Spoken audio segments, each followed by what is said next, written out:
আসসালামু আলাইকুম রহমতুল্লাহি ওবারাকাতুহু।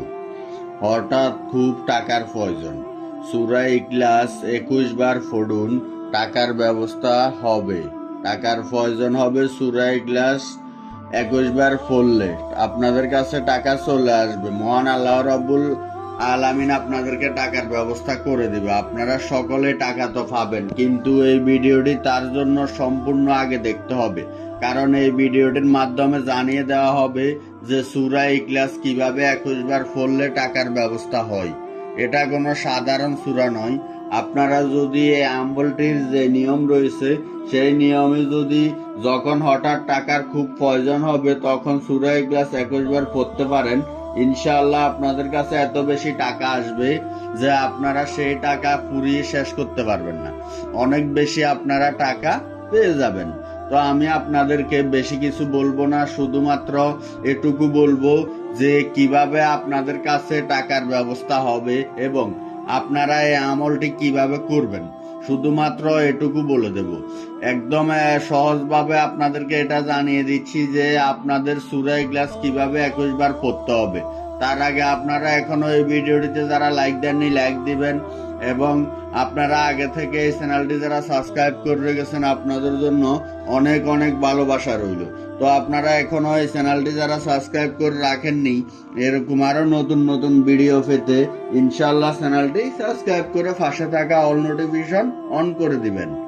আর এই আমলটি আপনারা সকলেই করতে পারবেন, যেমন ছেলে মেয়ে ছোট বড় হিন্দু মুসলিম সকলে করতে পারবেন। এই আমলটি যেহেতু আপনারা সকলে করতে পারবেন, আপনাদের আশা করছি এই আমলটি করে খুব তাড়াতাড়ি রেজাল্ট আসবে। তো এই আমলটি করে সাধারণ আমল নয়, এটা হচ্ছে সূরা ইখলাসের আমল। তো আপনারা তো আশা করি বুঝতে পারছেন যে সূরা ইখলাস আপনারা 21 বার পড়ার পর আপনাদের কাছে টাকার ব্যবস্থা হবে। তো আপনারা এই আমলটি করার জন্য যে সূরা ইখলাস পড়বেন একটি নিয়মে পড়তে হবে 21 বার। তো সেই নিয়মটি তো আপনাদেরকে এখন বলবো, তার আগে আপনাদেরকে আরো একটি গুরুত্বপূর্ণ এই আমলটির বিষয়ে একটি কথা বলে রাখি। সেটি হচ্ছে এই আমলটি কিন্তু আপনারা ছেলে মেয়ে ছোট বড় সকলে পড়তে পারবেন, কিন্তু এই আমলটি করার জন্য অবশ্যই আপনাদের একাকিত্বে একটি জায়গা লাগবে অথবা নিরিবিলি একটি জায়গাতে এই আমলটি করতে হবে। আপনারা অবশ্যই এরকম একটি জায়গা আগে প্রথমত সংগ্রহ করে নেবেন। তো আপনাদের হয়তো যখন তখন টাকার প্রয়োজন হতে পারে, সেটা দিনের বেলা হতে পারে, সেটা রাতের বেলাতেও হতে পারে।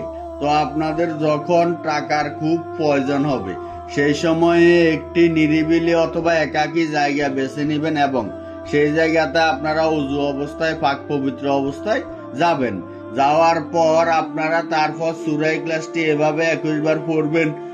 আপনাদেরকে এখন সূরা ইখলাসটি একবার তেলাওয়াত করে শোনাচ্ছি, আপনারা সকলে ইনশাআল্লাহ তেলাওয়াতটি শুনবেন। আউযু বিল্লাহি মিনাশ শাইতানির রাজিম, বিসমিল্লাহির রহমানির রহিম।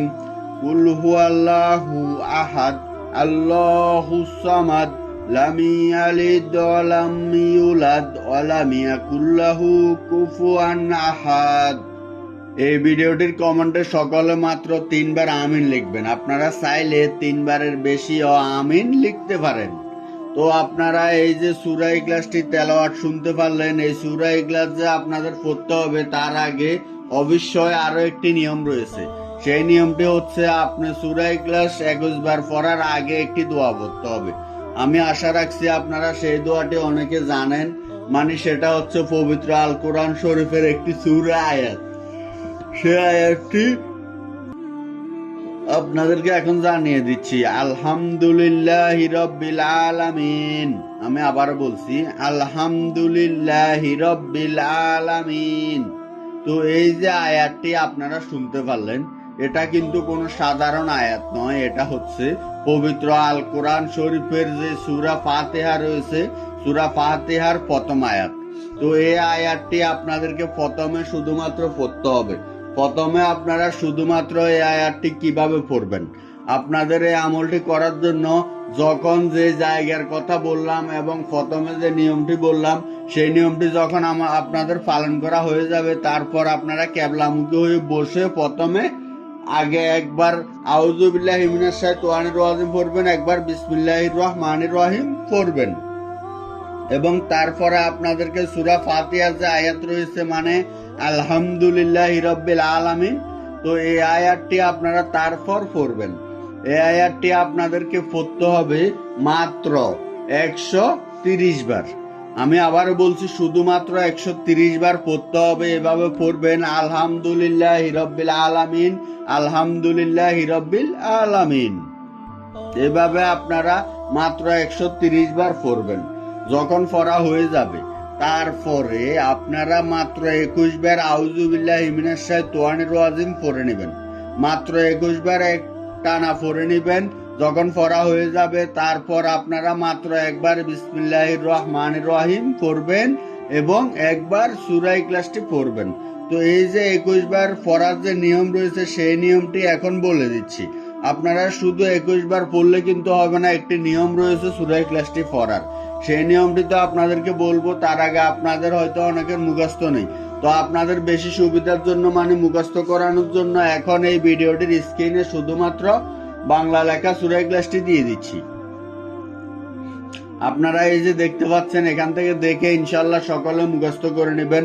আর এই আমলটি করার জন্য আপনাদের যখন প্রথমে শুধুমাত্র বিসমিল্লাহির রহমানির রহিম সহকারে একবার সূরা ইখলাসটি মনে মনে পড়া হয়ে যাবে, তারপর আপনারা আবারও সূরা ইখলাস পড়বেন। আপনাদের প্রথমে কিন্তু একবার মনে মনে সূরা ইখলাস পড়তে হবে এবং তারপর আপনারা যে বাকি 20 বার সূরা ইখলাস পড়বেন সেই 20 বার সূরা ইখলাসটি আপনাদেরকে পড়তে হবে। তখন কিন্তু সূরা ইখলাস পড়ার আগে প্রত্যেকবার বিসমিল্লাহির রহমানির রহিম পড়তে হবে। আর আপনারা যে শেষে যে প্রথমে যে আপনারা একবার মনে মনে সূরা ইখলাস পড়লেন, তারপরে যখন আপনাদেরকে 20 বার পড়তে হবে তখন কিন্তু জোরে জোরে বা উচ্চস্বরে আপনাদের পড়তে হবে। আপনারা সকলে 20 বার উচ্চস্বরে সূরা ইখলাসটি পড়বেন। তো আপনাদেরকে যখন পড়া শেষ হয়ে যাবে তারপর কি করতে হবে, তারপর আপনাদের সকলের এই আমলটি একদম শেষ। আশা করছি আপনারা এই আমলটির নিয়ম বুঝতে পেরেছেন। এইভাবে আপনাদেরকে সূরা ইখলাস মাত্র 21 বার পড়তে হবে, তাহলে টাকার ব্যবস্থা হবে। আর আপনারা হয়তো অনেকে ভাবছেন যে এই আমলটি কখন করবেন। আমি আপনাদেরকে ভিডিওর মধ্যে বলে দিয়েছি যে এই আমলটি কখন করতে হবে। আপনারা অনেকে বুঝতে পেরেছেন, আর যারা বুঝতে পারেননি আপনাদেরকে বলছি, আপনারা এই আমলটি কিন্তু যে কোনো সময় করতে পারবেন, যে কোনো সময়, দিনে রাতে সব সময় করতে পারবেন। ঠিক আছে, কোনো সমস্যা না। আশা করি বুঝতে পেরেছেন।